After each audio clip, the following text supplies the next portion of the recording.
Hello friends, welcome to my YouTube channel. Gujarat ગૌણ સેવા પસંદગી મંડળ દ્વારા ક્લાસ 3ની એક્ઝામ જુનિયર ઇન્સ્પેક્ટર અને લેબોરેટરી ટેકનિશિયનની 6/7/2025ના રોજ એક્ઝામ હતી.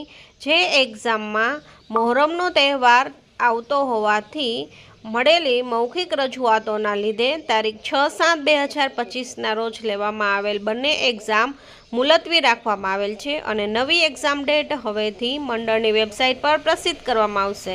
તો જે કોઈ પણ વિદ્યાર્થી જુનિયર ઇન્સ્પેક્ટર અથવા લેબોરેટરી ટેકનિશિયનની એક્ઝામ આપવાના હોય તેને નોંધ લેવી. Thank you.